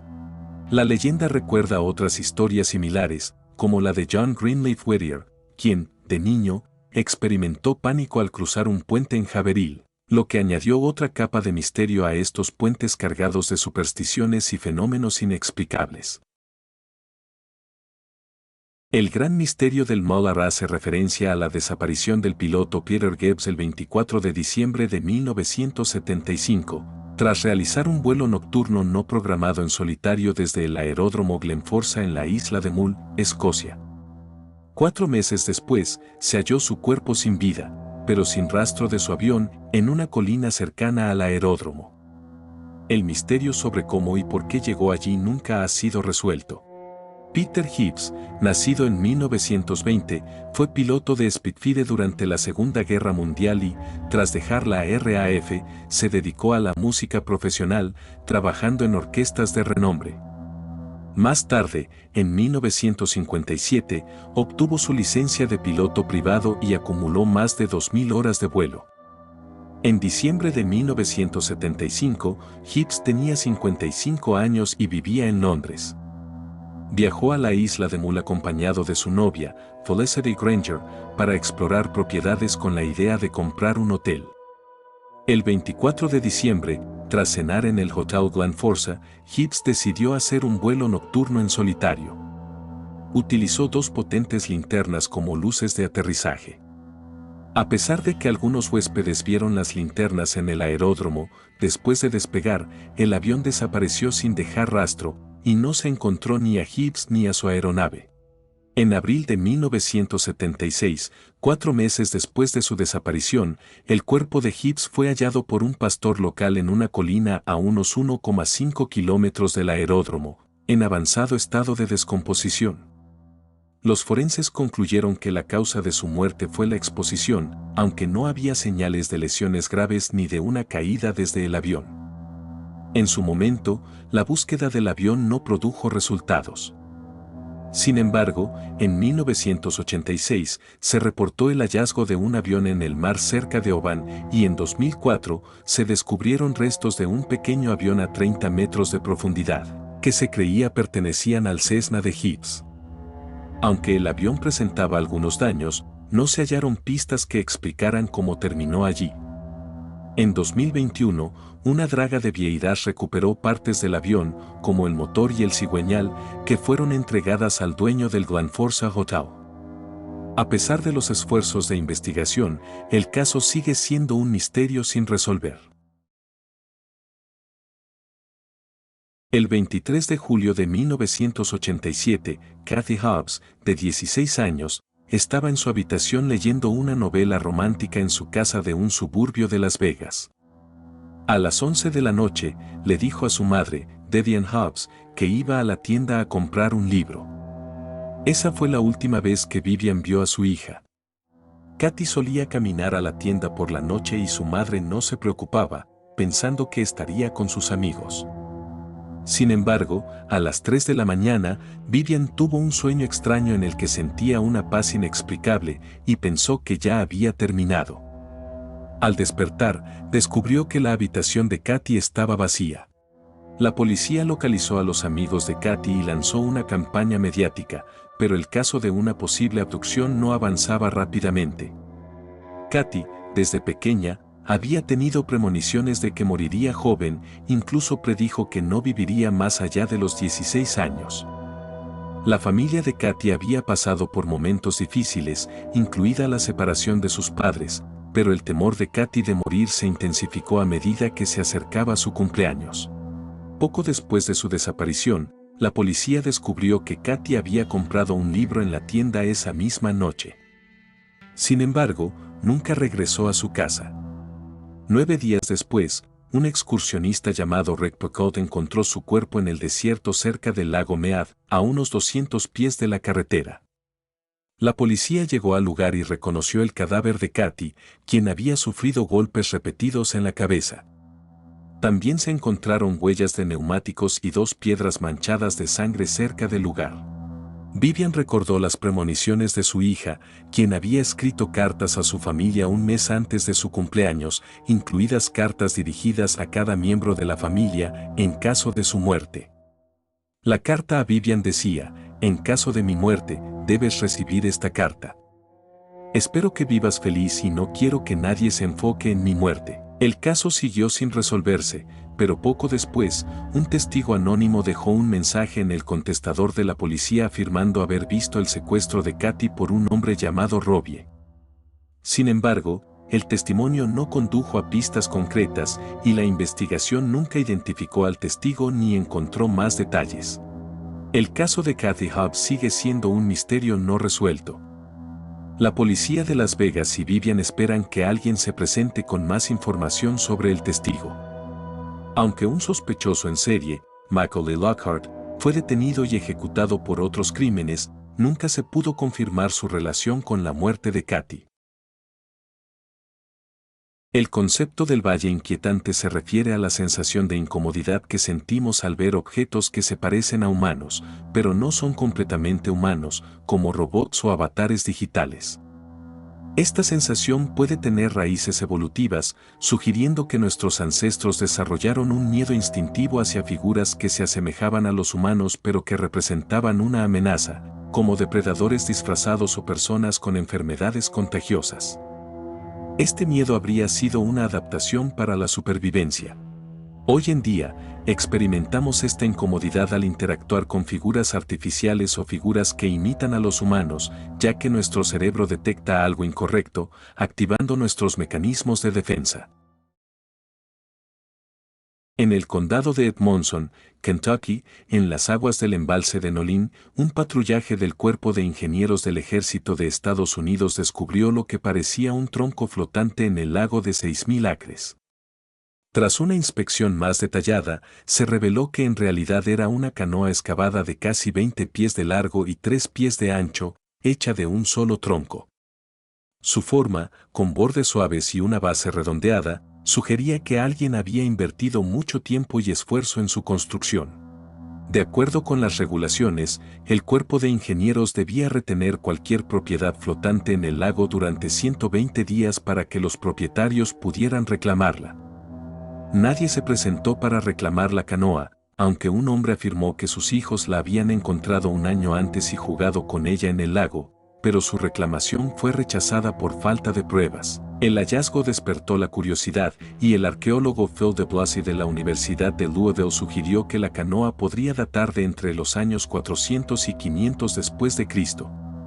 Un profesor de la Universidad de Tennessee, tras estudiar una muestra de madera, comentó que la madera de la canoa se asemejaba a las encontradas en Centro y Sudamérica.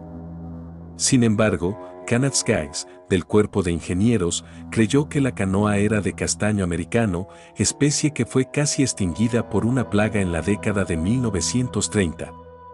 Su hipótesis es que la canoa fue construida por nativos o primeros colonos y luego abandonada en una cueva o refugio rocoso, eventualmente inundado por el embalse en 1963.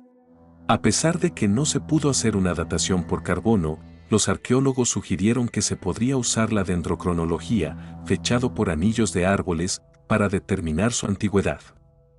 Mientras tanto, la canoa permanece expuesta en el centro interpretativo de Green River Reservoir y el Cuerpo de Ingenieros planea devolverla a Nolin para su exhibición futura. La leyenda del hombre rojo es un ejemplo fascinante de la intersección entre historia, mito y memoria. Se dice que este espectro apareció por primera vez a Napoleón Bonaparte en Egipto en 1798 y se convirtió en su confidente durante su ascenso al poder. El hombre rojo le aconsejó incluso antes de su desastrosa campaña en Rusia en 1812. Sin embargo, la figura del hombre rojo es mucho más antigua, vinculada a la historia de la realeza francesa, y su mito ha evolucionado con el tiempo, pasando de ser una figura demoníaca a algo más folclórico y cómico. El mito comienza con un carnicero llamado Jean Le Corcheur, quien supuestamente fue estrangulado por orden de Catalina de Medici en 1542 y juró regresar para atormentar a la familia real. Se dice que el hombre rojo apareció ante varios monarcas en momentos de crisis, como antes de la muerte de Catalina de Medici, el asesinato de Enrique IV, e incluso antes de la fuga de Luis XVI a Varennes. La conexión de Napoleón con el hombre rojo se consolidó cuando se dijo que encontró al espíritu en Egipto, donde supuestamente predijo su ascenso y caída. Con el tiempo, la leyenda pasó de ser una historia de influencia demoníaca a una figura más fantasiosa e incluso cómica, representando las contradicciones del genio de Napoleón. El hombre rojo pasó a simbolizar la idea de un espíritu guía extraordinario, similar a la antigua concepción de un genio que podía inspirar o destruir a una persona de talento excepcional. A medida que la historia de Napoleón se desarrollaba, la figura del hombre rojo se transformó de un mal presagio a un símbolo de la relación del emperador con el destino. El mito ayudaba a explicar el vertiginoso ascenso y la repentina caída de Napoleón, ya que el espíritu parecía guiarlo o advertirle. Sin embargo, en el momento de su última derrota, el hombre rojo lo abandonó, simbolizando la pérdida del poder extraordinario que una vez lo definió. La leyenda del hombre rojo también refleja una fascinación cultural con lo sobrenatural y cómo los mitos se crean para explicar y entender los eventos históricos. En el caso de Napoleón, ilustra cómo la percepción pública de las figuras históricas se moldea a menudo por el folclore y la memoria, más que por los hechos históricos puros. El hombre rojo representa la idea de una fuerza guiadora, quizás divina, detrás del éxito y fracaso de Napoleón, reflejando una necesidad cultural de dar sentido a las figuras históricas excepcionales y a la fugacidad de su poder. Investigaciones recientes sugieren que la conciencia podría persistir brevemente después de la muerte. Durante los estudios de experiencias cercanas a la muerte, SM, algunas personas han informado con precisión lo que sucedió a su alrededor, incluso cuando los médicos los consideraron muertos o inconscientes. Aunque los mecanismos exactos de las SM no están claros, se cree que la conciencia persiste entre 2 y 20 segundos después de que el corazón y la respiración cesan. El Dr. Samparnia y su equipo han investigado cómo la muerte afecta al cerebro. Han encontrado que momentos antes de la muerte cerebral, hay un aumento en la actividad eléctrica en el cerebro, posiblemente debido a una reducción del flujo sanguíneo y comportamientos eléctricos anormales. Además, los estudios han mostrado que, aunque se pierden los reflejos del tronco cerebral, la corteza cerebral, responsable del pensamiento y la toma de decisiones, permanece activa durante un breve periodo después de la detención del corazón. El minocao es un criptido que se reportó desde 1847 en el sur de Brasil y posiblemente en Uruguay, Nicaragua y Bolivia. Descrito como un gigantesco gusano o serpiente subterránea, con escamas duras y cuernos, se le atribuía la habilidad de causar grandes destrucciones al excavar túneles. Sus huellas, que alcanzaban de 3 a 10 pies de ancho, y su comportamiento excavador, dejaban surcos profundos en la tierra y alteraban ríos. El minocao era también considerado anfibio, capaz de sumergirse en agua y arrastrar animales bajo su superficie. A pesar de varios avistamientos durante el siglo XIX, especialmente en Brasil y Paraguay, no se han registrado más desde la década de 1920, lo que lleva a algunos a considerarlo extinto. Sin embargo, su leyenda sigue viva en el folclore local, con teorías que sugieren que podría haber sido un animal prehistórico o un ser relacionado con los caecílidos o peces pulmonados. El minocao sigue siendo parte de la mitología de la región, con algunos informes tardíos en los años 50 y 60, aunque estos no han sido confirmados. En 2022, se reportaron incidentes misteriosos en vuelos de American Airlines, donde se escuchaban ruidos extraños como gruñidos, gemidos y susurros a través de los sistemas de anuncios a bordo, durante el vuelo y sin que la tripulación pudiera explicarlo. Los avistamientos comenzaron en julio y se reportaron en varias rutas, particularmente entre Los Ángeles y Dallas. A pesar de una inspección de mantenimiento que sugirió que los ruidos eran causados por un problema mecánico con el amplificador del sistema de megafonía, la explicación oficial no convenció a muchos. El sistema de megafonía es cerrado y no tiene acceso externo, lo que hace difícil que alguien lo hackee. Otras teorías sugieren que podría ser un fallo con los mensajes pregrabados o ruidos artificiales generados por el sistema. Aunque la respuesta oficial apunta a un fallo técnico, la naturaleza extraña de los ruidos ha generado especulaciones sobre posibles fallos desconocidos o interferencias. Los incidentes, aunque se han calmado, siguen siendo un misterio sin una explicación definitiva. Un hombre llamado Klaus, de 51 años, heredó una granja en Frasdorf, Baviera, conocida por sus supuestos efectos mágicos en la fertilidad femenina. La granja, que lleva generaciones siendo considerada afortunada, ha estado envuelta en leyendas, incluida una que dice que uno de los ancestros de Klaus fue ejecutado por brujería en 1793, lo que dejó una supuesta maldición en la tierra. A pesar de estas historias, lo más sorprendente es que estudios modernos han mostrado que los animales de la granja son un 60% más saludables que los de otras granjas vecinas. Además, un médico local, el Dr. Rupert Dorer, afirmó que el agua de un pozo de la granja tiene un considerable efecto en la fertilidad de las mujeres, lo que ha añadido un aire de misterio al lugar. Víctor Stepanovich Grebennikov, 1927 a 2001, un científico, biólogo, entomólogo y investigador paranormal ruso, es más conocido por su afirmación de haber inventado una plataforma de levitación que funcionaba mediante la fijación de partes de insectos muertos en su parte inferior.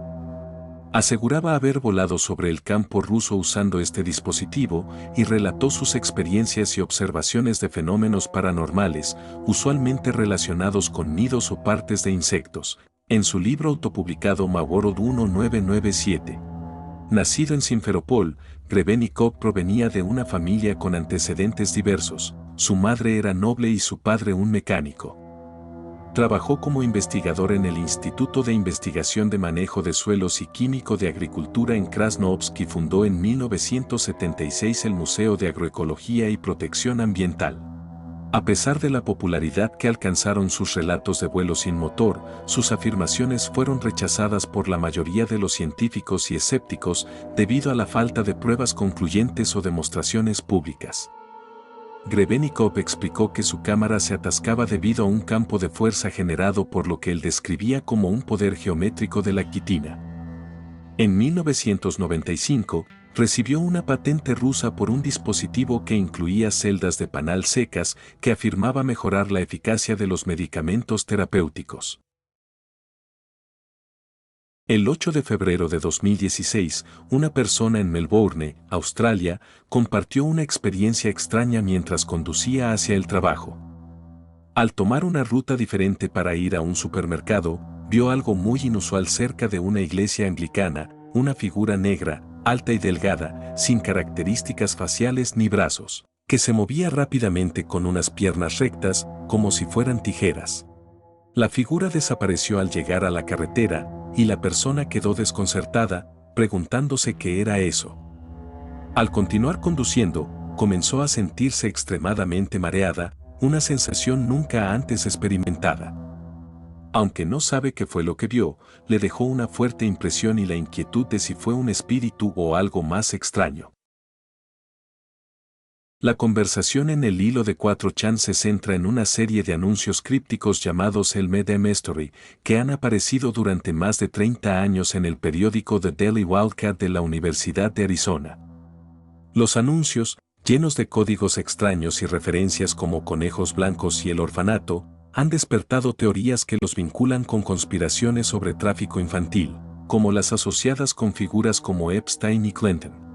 El usuario también menciona el Instituto McCain, al que acusa de malversar donaciones destinadas a la lucha contra la trata de personas y se refiere a un evento llamado el Sedona Forum, que reúne a líderes internacionales como Hillary Clinton y Tony Blair, lo que refuerza la sospecha de conexiones de alto nivel.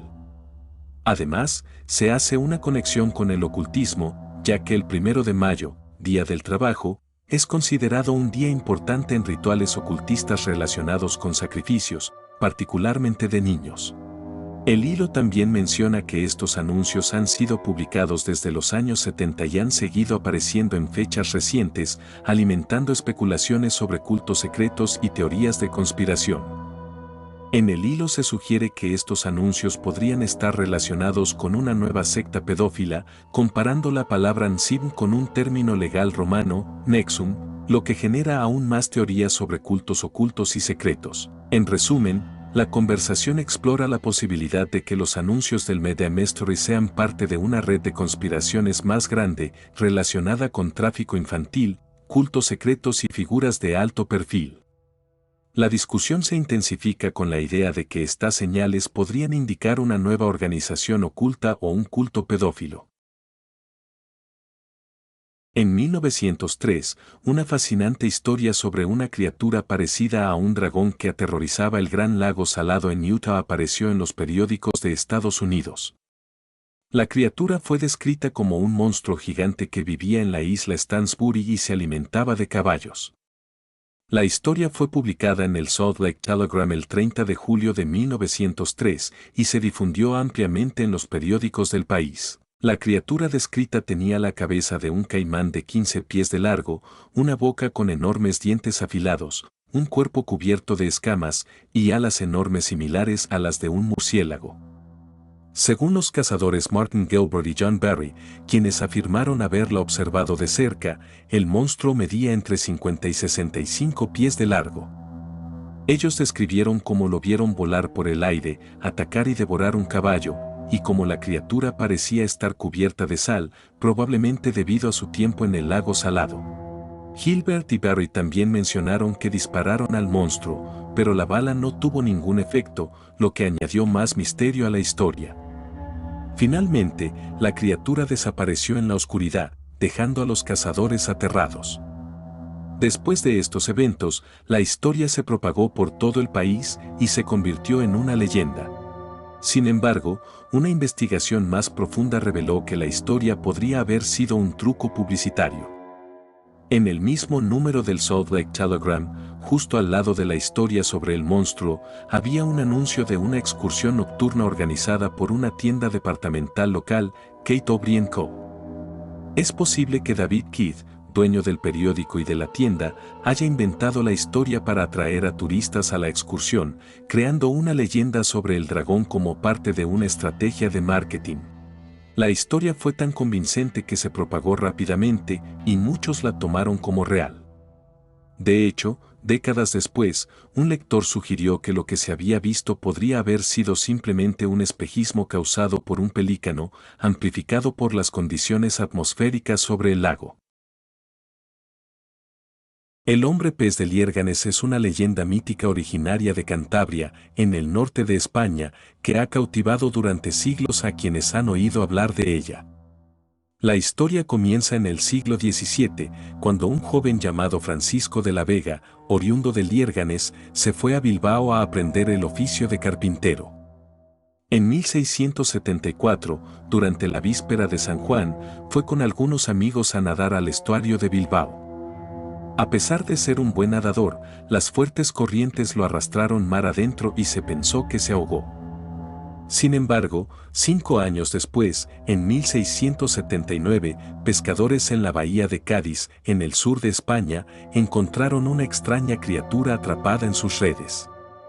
Aunque intentaron capturarla, el ser logró escapar.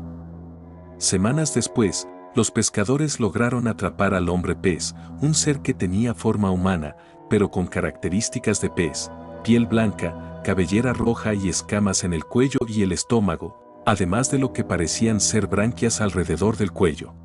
Los pescadores llevaron a la criatura al convento de San Francisco en Cádiz, donde fue exorcizada y luego interrogada en varios idiomas, sin éxito. Sin embargo, después de varios días, la criatura finalmente pronunció una palabra, Liérganes, un lugar que en ese momento pocos reconocían.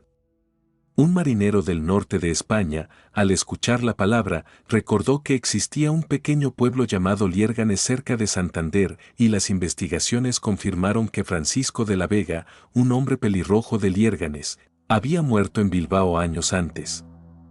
A raíz de esto, un fraile fue autorizado a llevar al hombre pez de regreso a Liérganes. Al acercarse al pueblo, la criatura guió al fraile hasta la casa de María del Casar, quien reconoció a su hijo desaparecido. El hombre pez fue acogido por su familia, aunque su comportamiento era extraño. Caminaba descalzo y prefería estar desnudo, rara vez hablaba y cuando lo hacía, murmuraba palabras como pan, tabaco o vino, pero sin mostrarse interesado en consumirlos. comía con avidez, pero luego podía pasar días sin alimentarse. Vivió con su familia durante 9 años, realizando tareas sencillas de manera tranquila, pero sin entusiasmo. Finalmente, se fue al mar a nadar y nunca más se le vio. La historia fue registrada por Benito Jerónimo Feijóo, un escritor ilustrado que, aunque inicialmente dudó de la veracidad de la leyenda, concluyó que, basándose en los testimonios y documentos disponibles, el hombre pez era real. Feijóo citó a varias personas respetadas, como el Marqués de Balbuena y don Gaspar Melchor de la Riva Agüero, quienes afirmaron haber conocido a Francisco de la Vega.